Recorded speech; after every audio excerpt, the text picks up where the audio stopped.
nakapulot siya ng anak. Anak at kalbo. Ayan po. Kanyang anak.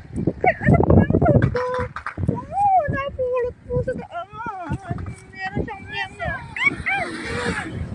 Ito na naman po kami sa panibagong paglalakad namin ay napakalamig.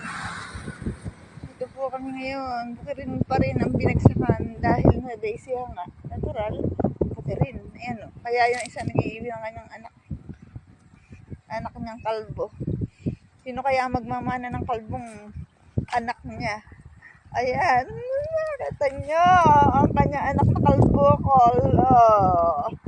Ayan. Naku po. Pag-aagawan sigurado ng mga bata yan. Kalbukol na yan. Mayayari. Tingnan po. Ang ganda ng panahon. Napakalamig. Lamig po dito. Tutulin ng sasakyan. Nakatatakot.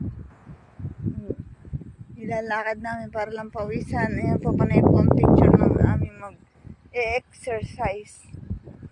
Sabi ni Menelin Cariaga, isama daw natin siya. Paglalakad. Kaya daw alyabo namin.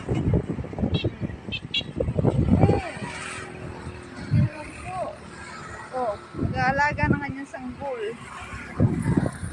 Sanggol ng nakangisip pa yung kanyang sanggol.